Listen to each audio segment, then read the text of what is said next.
Ya teman, balik lagi sama saya, dan di sini saya kedatangan suatu CPU cooler, lebih tepatnya di IO Liquid Cooling. Sebagai contoh yang ada di sini, brandnya dari Segotep. Meskipun nggak ada tulisannya Segotep sama sekali ya di boxnya ini, dan nggak tahu sih kenapa tidak ada.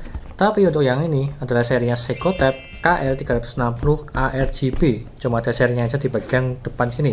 Meskipun tulisannya juga dia itu tidak jelas ya, yang dimana pasti orang agak bingung sih tulisannya yang ada di sini. Tapi nggak masalah untuk yang itu. Untuk yang ada di sini adalah produk terbaru dari Segotep, yang dimana yang paling bagus kedua untuk saat ini, karena ada dua tipe ya. Kalau nggak salah serinya adalah KL362 yang versi 2 sih, tapi kalau yang ini yang versi pertama. Dan kita akan tes saja nanti apakah ini bagus atau tidak untuk membandingkan Core i5 Gen 13500 dengan dibandingkan dengan CPU cooler yang lainnya, seperti contoh di water cooling, dari segi TUF, dan juga dari segi game mag, maupun ID cooling juga kalau misalnya nanti ada. Ya, lihat aja sih nanti di akhir video dari segi reviewnya. Tapi sebelum itu, kita akan membahas dari segi spesifikasi yang ada di sini dulu. KL360 dari Segotep. Dan di sini, harga yang masih bisa dibilang ini terjangkau juga di 1,6 juta yang berwarna putih, tapi kalau yang berwarna hitam di 1,5 juta. Untuk yang ini ya, Segotep KL360. Dan sebelum itu, jangan lupa klik subscribe di pojokan bawah tuh ya. Tinggal diklik seperti itu. Lanjut, yang pertama dari segi packagingnya, yaitu berwarna putih dan juga keabu-abuan, dan juga ada corak berwarna merah marun. Dan di bagian packagingnya ada spesifikasinya ya. Untuk yang ini tipenya triple fan 360 mm. Dan coba kita unboxing dulu isiannya apa aja. Di bagian dalam sini ada kertas manualnya yang ada di sini ya. Ya sih, kertas manualnya.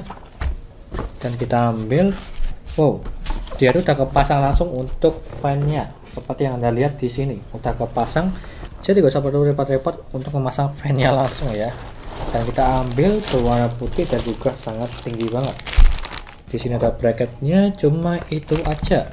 Sebentar ya, aku rapikan dulu supaya lebih enak dilihat. Dan seperti ini untuk penampakan dari segi liquid coolingnya. Ini ya, dia itu sangat tinggi, 360 mm, dan juga ada logo Segotep di bagian samping-sampingnya sini. Seperti yang kalian lihat ini ya, ada logo Segotepnya. Jadi sangat lihat sekali kalau ini brandnya Segotep, dan juga fan-nya juga sama, ada logo Segotepnya. Dan di bagian pumpnya ini keren sih, dia ada logo Segotep dan juga ada kayak mirrornya seperti gambaran yang ada di sini. Cakep ya, seperti itu. Dan di sini berbeda seperti pada umumnya ya, dari segi desain pumpnya juga, apalagi dari segi selangnya tersebut yaitu bagus, dan juga ada seperti ini, sama seperti di mereknya BeQuet.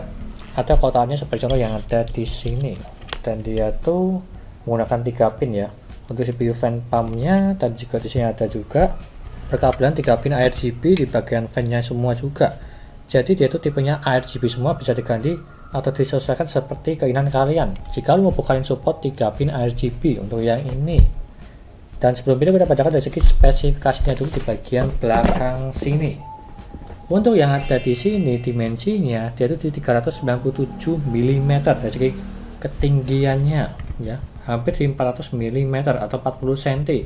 Dan juga water pump RPM-nya di 5300 RPM. Wow, ini kenceng banget sih di 5000-an. Biasanya tersebut standarnya di 3000-an standar pada umumnya, tapi kalau ini di 5300 terbilang ini kencang banget. Dan juga PWM-nya fan yang ada di sini di 800 paling bawah, paling tinggi di 2000 ya, terbilang sudah cukup bagus untuk yang ini. Fan speed-nya di 800 sampai di 3000 RPM, serta max noise-nya di 32 decibel. Terbilang ini silent ya dari segi data yang ada di sini, tapi kita akan tes saja nanti apakah ini berisik atau tidak, dan juga bisa membandingkan Core i5 Gen 13 atau tidak kalau kita bandingkan dengan di harga yang lebih tinggi maupun di harga yang lebih rendah. Seperti itu sih dari segi spesifikasinya. Dan juga untuk support Intel dan juga AMD di bagian samping sini juga ada. Untuk AMD itu support sampai di AM3, AM4, AM5 maupun di Threadripper, jadi juga bisa TR4 maupun STRX4. Kalau yang Intel 115X, 1200, 1700 maupun di 2000. Di 1800 juga bisa sih harusnya untuk yang ada di sini, karena 1800 sama 1700 mungkin hampir-hampir sama. Seperti itu sih dari segi spesifikasi yang ada di bagian samping sini. Dan kita lihat dari segi bracketnya dulu di bagian dalam ini isiannya apa aja. Kita lihat ya, banyak banget, jadi rapi, serta ada suntikannya juga, suntikan kecil yang ada di sini ya. sekitar 1 gram lah, biasanya seperti itu isiannya aja. Dan di sini penampakannya ya sangat bagus sih dari segi desainnya, apalagi dari segi pumpnya yang ada di sini sih terlihat sangat cakep sekali. Di bagian bawah tersebut ada covernya seperti ini ya, kurang lebih seperti itu untuk penjelasan dari saya. Kita langsung aja untuk pemasangan di LGA 1700 di Intel Core i5 Gen 13, dan habis itu kita tes dari segi suhunya, apakah ini bisa mendinginkan Core i5 Gen 13 atau enggak mengalahkan CPU cooler lainnya. Itu aja, lanjut ke reviewnya, yuk.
Lanjut yang pertama, dari segi pengujian CPU cooler dari Seagate KL 360. Dan juga di sini saya tuh menggunakan Core i5 Gen 13500 dengan suhu ruangan di 30 derajat, yang dimana maksimal powernya di 137 watt untuk yang ini. Dan juga di suhu ruangan 30 derajat tanpa AC.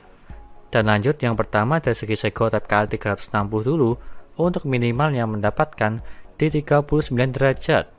Dan juga maksimalnya di 70 derajat, yang dimana untuk minimalnya cuma dimaca di desktop tidak ngapa-ngapain, dia untuk paling bawah di 39 derajat terbilang ini dingin. Dan juga maksimal yang mendapatkan di 70 derajat saya tes di Geekbench, ini pun juga dingin, cuma di 70 derajat. Dan kalau kita bandingkan seperti yang ada di sini gambarannya, ada GameMax Ace 360 dan juga ada Asus TUF Gaming LC2 360mm juga. Dan kalau kita bandingkan dari segi semuanya, minimalnya lebih bagusan GameMax di 35 derajat terpaut 4 derajat dari segi Seagate.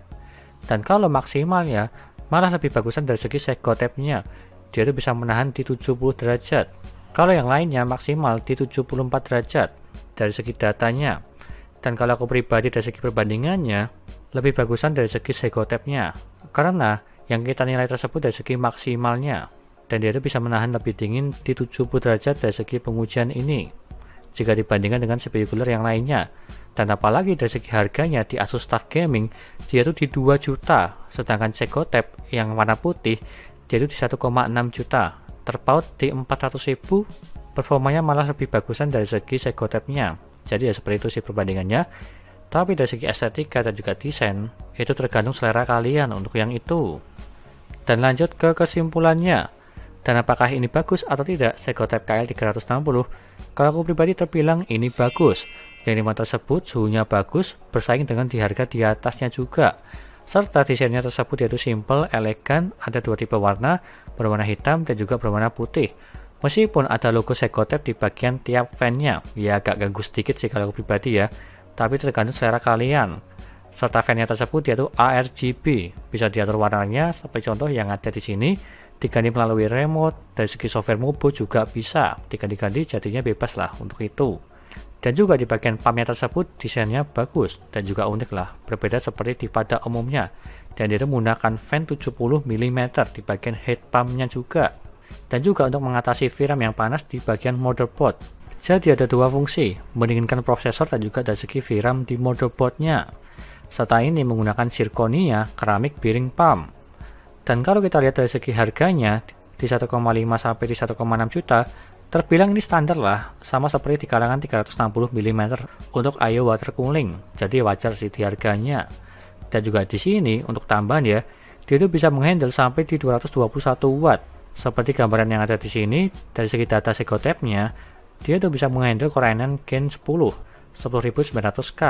Meskipun di sini ya, satu pengujiannya menggunakan Core i5 Gen 13 karena emang cuma adanya cuma itu sih, jadi ya nggak masalah untuk yang itu. Dan untuk fan speednya, fan-nya ini dia tuh sampai di 2000 rpm udah bagus untuk maksimalnya. Serta di pumpnya di 5300 rpm terbilang ini kencang. Dan apalagi di pump head fan-nya di 3000 rpm maksimalnya. Dan yang paling penting garansi di 3 tahun. Terbilang ini panjang. Rata-rata di merek lainnya dia itu di 1 sampai di 2 tahun. Tapi kalau yang ini di 3 tahun udah bagus. Garansi resmi dari S-Gear. Kurang lebihnya seperti itu. Dan kalau berminat silahkan beli aja. Linknya ada di deskripsi untuk yang ini. Seiko Tab KL360. Sekian dari saya. Jangan lupa like dan subscribe. Dan nantikan video lainnya mengenai review papat PC. Seperti contoh yang ada di sini CPU cooler, SSD, casing, dan juga yang lainnya. Terima kasih sudah nonton.